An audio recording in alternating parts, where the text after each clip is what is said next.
right, welcome everyone. I'm Gene Trowbridge, and I'm the founding partner of Trowbridge Law Group, and this is an episode of TLG Talks. And today we're very excited to have one of our clients and a prolific real estate syndicator, Scott Van Nostrand. And Scott is from Texas, and Scott is the president and founder of Axiom Equity Management, and you'll see his website there on the picture. And Scott, thanks for coming and being with us today. You bet. Thanks for having me. Scott and I tried to do this a while ago when the big storm, the cold freeze, came to Texas and power outages and pipes freezing. Did you have any properties with any pipe damage? You know, I was very fortunate considering how bad the area, how many problems people had down here. I think I had my worst property had four pipes that burst, but those bursts were all hose bibs that were outside. So there was no internal damage to people's apartments and belongings and things like that. So I think I got off pretty easily considering I had, something like 1,500 units worth of exposure or something like that.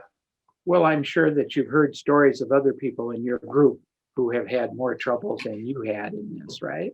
Yeah, absolutely. Absolutely. There have been some nightmares of some of the people who have newer properties that have the sprinkler systems for fire prevention in the ceilings. Apparently, those smaller gauge pipes of different materials didn't survive as well as some of the older properties with the older piping that we have in those. So it was good to not be the newest game in town in that respect. Yeah. When I first moved to California, I bought a house with solar panels. Mm-hmm. And we had a freeze in California where it actually got down below 32 degrees. I came home from work and there was water running through with the vaulted ceiling, and it just running through the ceiling where the pipes to the solar panels had burst. And that's not supposed to happen in California. You wouldn't think so. That's just not. So that's something. So we've got 3 or 4 questions to ask you. And once again, thanks for taking your time. I'd like you to share with us what your background was before you got into the real estate syndication business, and how did you happen to get in the business that we're all involved in? So I'll actually take a few steps back from there. I grew up kind of in and around real estate. When we moved to Houston, I was 8 or 9 years old, and my mom, looking for a job after the relo, happened to become an apartment locator at the time. And that progressed through her career to wear a Century 21 gold jacket at one point. Then she got into commercial, and she was always on the sales and leasing side of that. So I kind of grew up with a sales mindset, listening to Zig Ziglar in the car with her and things like that. And I thought I wanted to be in real estate. I got my real estate license my freshman year in college. I worked for her in the summers. Unfortunately, when I graduated in 1988 here in Texas, we had this savings and loan debacle, and there was something called the Resolution Trust Corp that owned like 75 or 80 or 90% of all the real estate in town. And it was no place for a 21-year-old with no resume. So I got the best sales related job I could. And that was with an office equipment company who had one of the best sales and management tracks that was in any business at the time. And I rode that for about 8 years. I did a couple of relocations with them, ended up back in Houston, and the company ended up having a little bit of trouble. So I was having a bad day. Somebody called me and said, "We're coming to Houston. We're going to be competitors with the company you work for now, and we hear you're the guy to open the business." So I got my entrepreneurial itch scratched with somebody else's money. I got to be, I think my title was city manager or something like that, and launch a new entity. Rode that train for a while, and then after I left them, I started my own. I sold that out to my partners, and I was looking for the next thing to do. And that's when I decided, after a 19-year detour, to get back to real estate. I happened to run into the Lifestyles Unlimited group. I happened to have a contact in my Rolodex who knew a guy by the name of Emery Jacob, who was instrumental in formatting the apartment investment group there. And so I joined up. That was a little over 13 years ago now. It was, it was 2007, so 14 years ago now. And since then, it's kind of been a whirlwind. I've done 14 partnerships or syndications. I'm also a key principal in another, I don't know, 6 or 8 or something like that. So it's been kind of a crazy 13 years. It's been very profitable, and I've been very fortunate. So, did you know you were going to be a syndicator when you joined Lifestyles, or were you just there for the information about how to invest in real estate? I was there to learn about investing and ownership. The person I mentioned, Emery, actually sat me down and said, "Look, you're used to making this much money. And in order for you to do that, you need to have 200 unit complexes." And he helped me build my business plan, really. Hmm. I couldn't afford the 200 unit complexes on my own. So I had to syndicate to get other people's equity involved in order to execute the business plan, was all was said and done. And that became my model. Well, I was just waiting for you to say that, Yeah. because that's how all of us syndicators got in the business. We found a property that we couldn't buy by ourselves, or we decided not to buy it totally by ourselves. And we reached out to other people and other people's money to make it happen. That's how we all got in the business. And that's either how you get your start, or that's how you put your plan into overdrive, unless you come with a lot of money on your own. That's the truth. But it's not a nothing down business. It's No. not something you can really be successful in when you start if you don't have any money of your own. That's for darn sure. So what is your strategy today? I know you're still in the multifamily business, but what's your strategy about location and size projects and whatever? So that same basic model that I started with, which is plus or minus 200 units, is the core of my strategy. I have ventured as low as 80 units on a particular deal where I saw a lot of value add potential. Um, but the core is still what it is. What I'm in the process of doing now is starting to transition. I'll turn 55 this year. And every time I sign for a new loan and agreement, I feel like I have a fiduciary responsibility for another 10 or 12 years to that Yeah. investment group that's backing it. Well, you can do the math. That puts me deep into my 60s if I'm doing a deal this year. And so I'm starting to retool a little bit in kind of the direction I'm heading. And that is, until December of last year, I never learned how to spell the word sale. And I finally sold a deal in December of last year. So I'm retooling that. Instead of refinancing, cashing out, using those proceeds to fund the next deal and that investment group to go forward in the next deal, or via 1031, which you and I have a recent project that we did. In fact, the one that I sold in December, we did a 1031, a tenant in common on that deal. So I'm trying to incorporate that in my strategy and have a shorter term window. I may do some more fix and sell over a 3 to 5 year period going forward. What I've also done, as I mentioned, I have 6 or 8 deals now where I've been key principal or an advisor as part of the investment group that's gone in. I'm trying to build that side of my business as well, because that's a little more of a passive advisory role and a less of a day to day.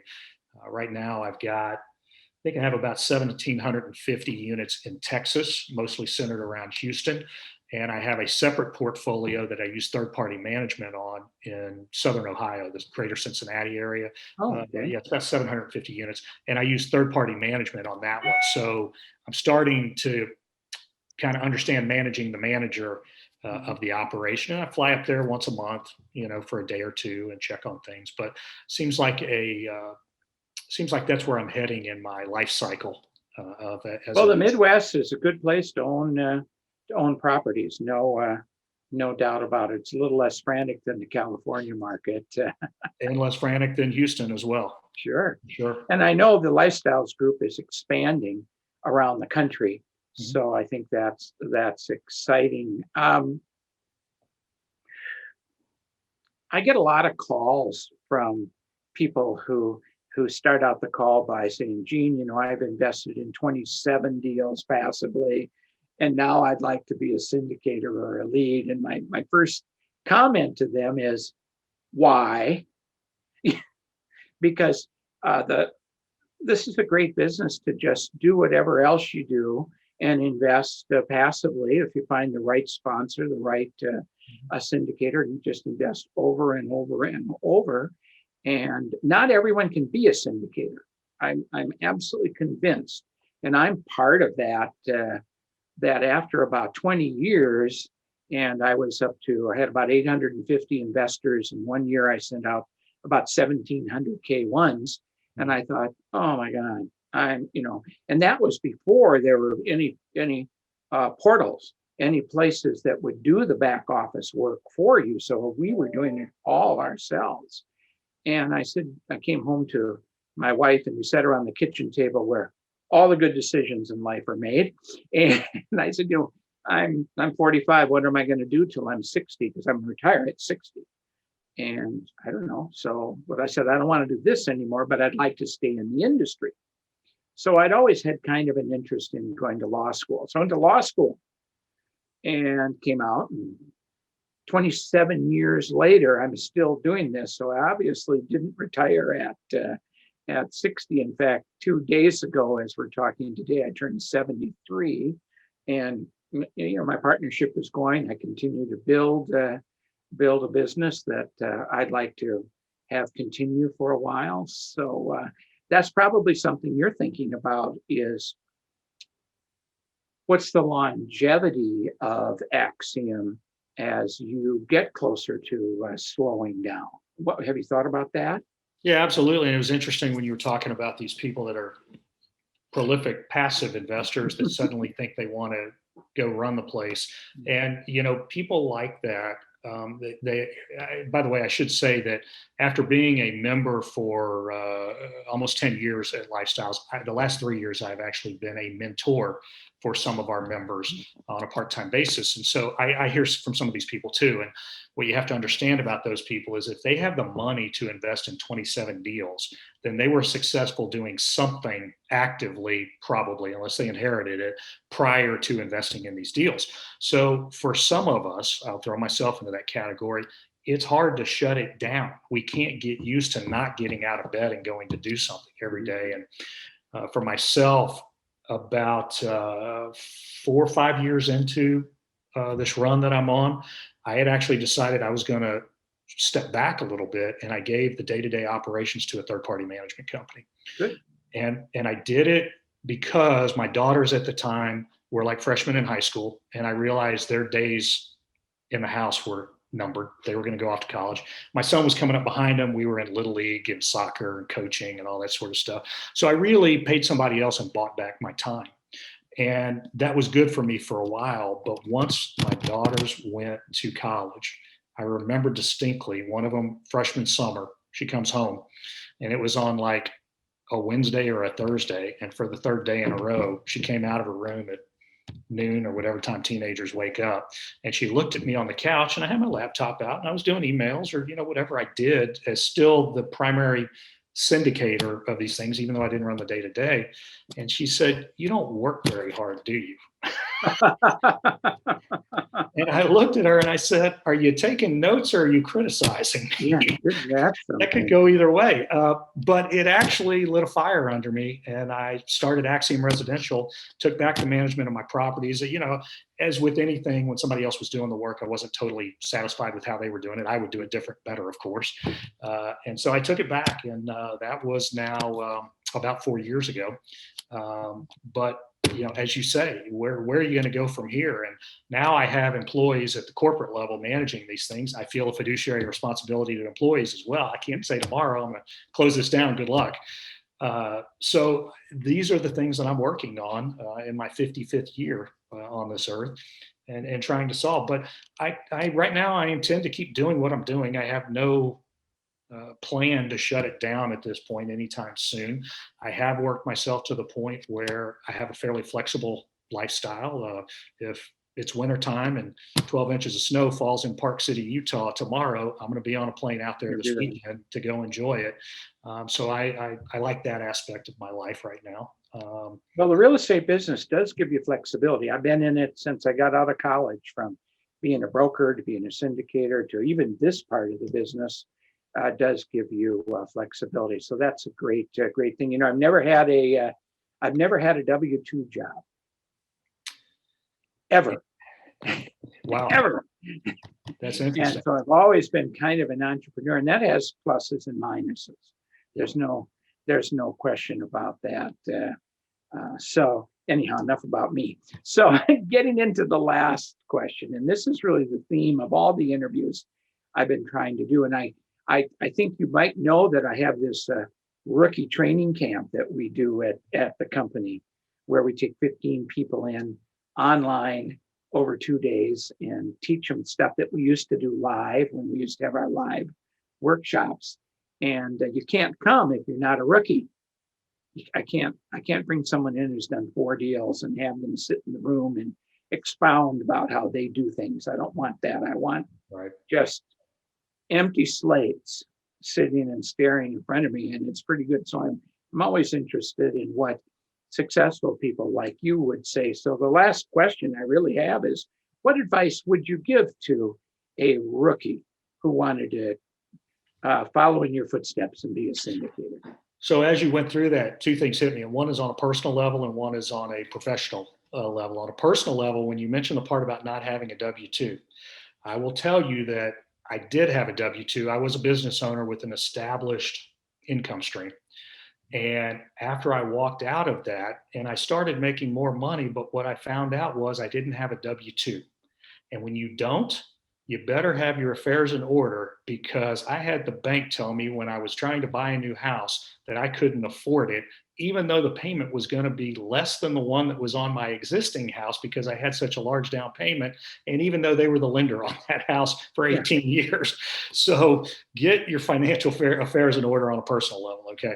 So aside from that, on a professional level, I will tell you that when I started doing this, I would encourage them to get in that rookie camp and listen to what you have to say. Because when I started doing this, we put together these partnership agreements and company agreements and whatever we called them at the time, but we were not full legal syndicators at the time. First couple of deals I did, until we met somebody like you who told us where we were going wrong.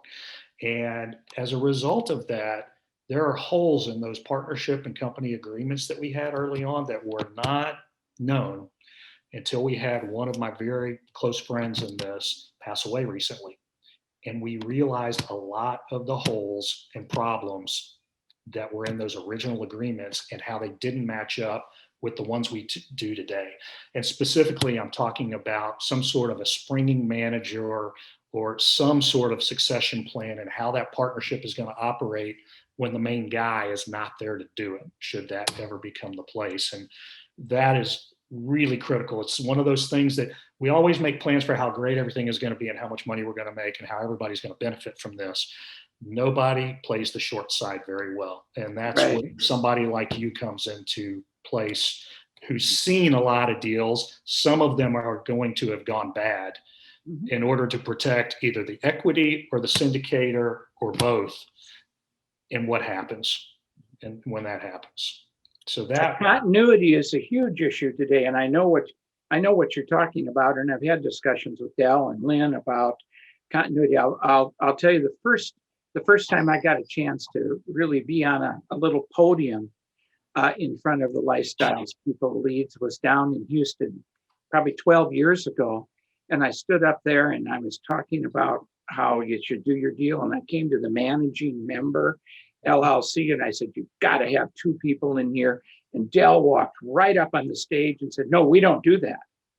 We don't do that because 2 people can't make decisions. I'm thinking, well, we got 35 people over here in the investment LLC, and you don't want 2 people.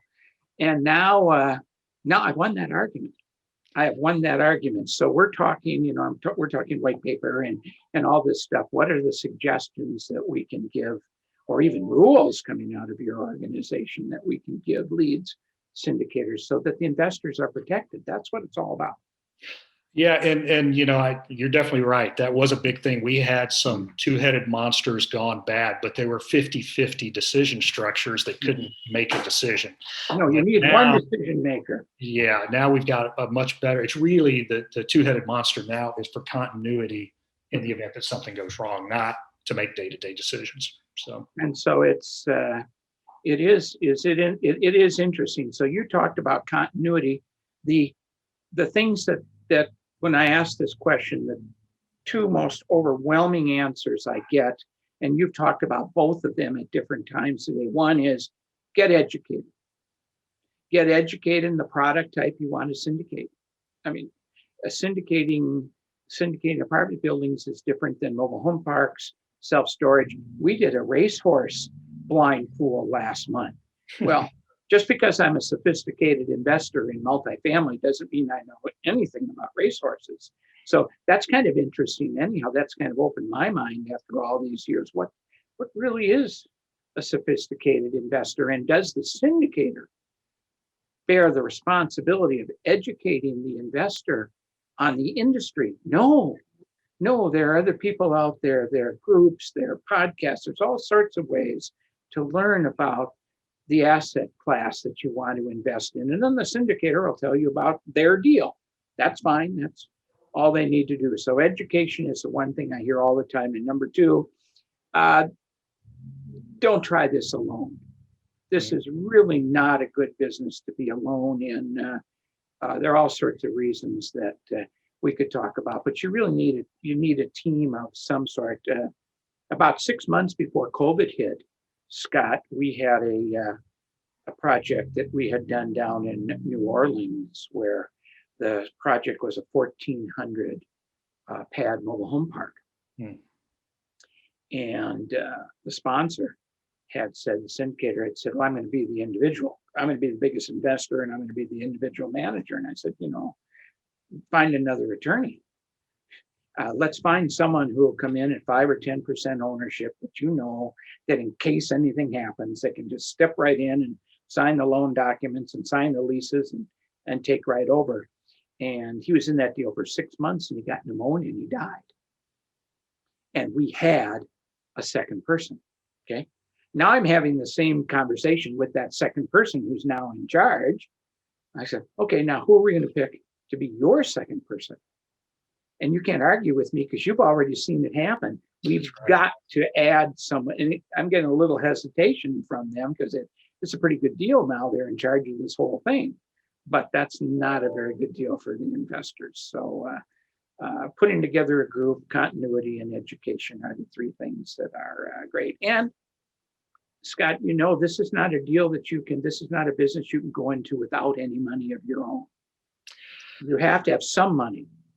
Yeah, no, this is not, you have all sorts of late night people out there trying to tell you can do things for no money down and all that sort of stuff. And maybe you can find a, rent house or something like that. It's in a particular situation to do that. But I have yet to see in 13 years an apartment complex or a lender more specifically that will back an apartment complex without you putting some skin in the game. Right. And the minimum amount of skin I've seen is about 15% of it as an investment group. And some lenders will actually dictate. I had one that told me that I had to be 10% of the equity. Right. And that's all changing. That whole lending world is changing because of the pandemic in some ways. They're changing some of the requirements, and we'll see what happens. Well, Scott, I've taken enough of your time. I really appreciate it. My firm appreciates you being with me, and we appreciate your business. We hope we continue to do business in the future. And when this is ready to broadcast, I'll let you know. And if you have social media outlet, you can tell everyone about it, and that will be great. So thank you very much, and have a great rest of the day, Scott. Thanks for having me. See you on the next deal. Okay.